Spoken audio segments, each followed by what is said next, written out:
An end-time prophecy is being fulfilled as we speak.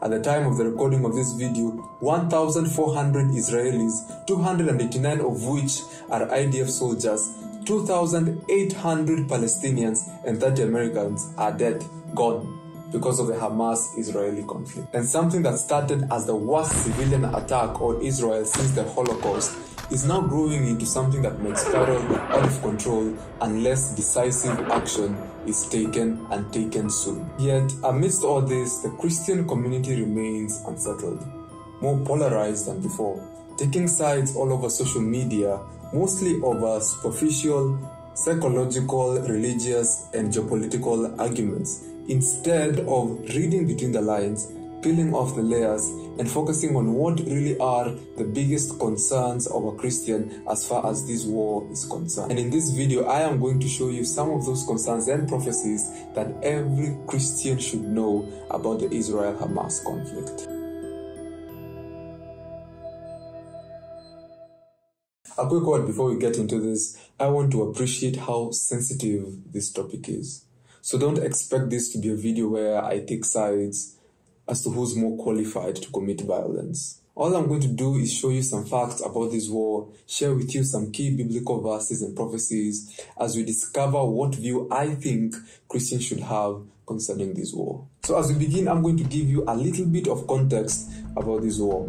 Hamas is a Palestinian militant group that was established in 1987 and got into power in 2006. The primary purpose of Hamas is to liberate Palestine at the cost of Israel.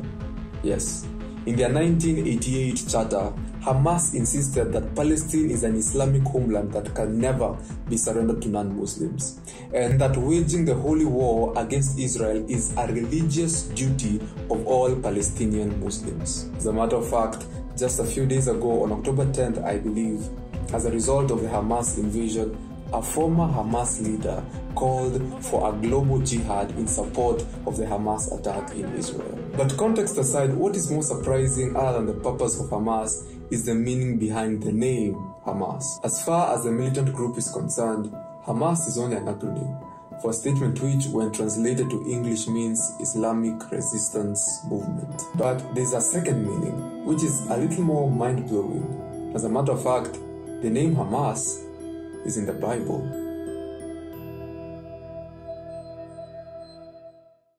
In Genesis chapter 6, when Noah was told to build the ark, God wasn't that happy with us. He was very displeased.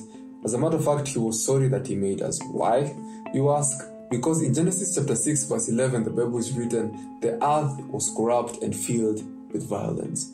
Now, this might be a coincidence, but violence in Hebrew means Hamas. That's right. The Arabic acronym for militant group shares linguistic meaning with the Hebrew word for violence.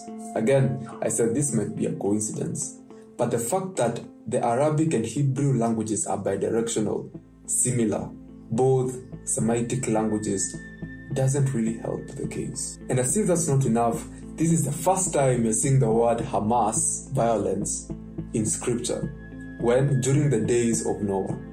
And you want to know what Jesus says about the days of Noah? Well, in Matthew chapter 26 verse 37, Jesus Christ says, but as the days of Noah were, so also will the coming of the Son of Man be. That is prophecy number 1. Let's go to the second and the last prophecy. You see, what makes this war stand out from the rest isn't the context behind it.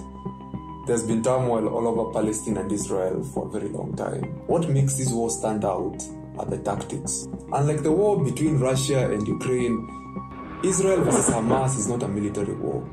It does not have military targets. What happened is that Hamas penetrated the border, attacked a few IDF soldiers, then went to the civilians. They went to parties, they went to concerts, they went to homes, they went to estates, 1,200 of whom died in a single day, most of whom were women, the elderly, and children. The tactic was to attack the weak, just like one other nation did a few thousand years ago against the nation of Israel, the Amalekites. The very first enemies that Israel under Moses encountered on their way back to Canaan from Egypt. And God he didn't like it.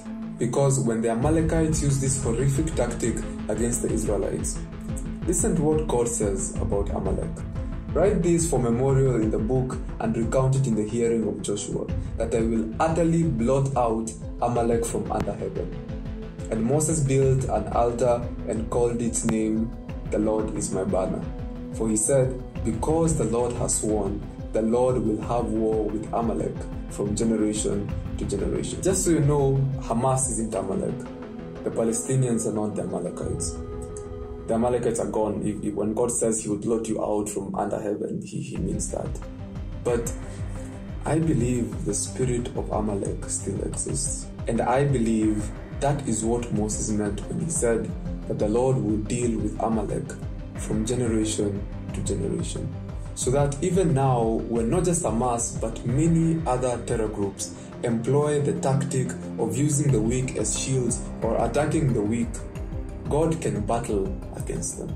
However, the last thing I want to say is, just as sin is territorial, it is also individual.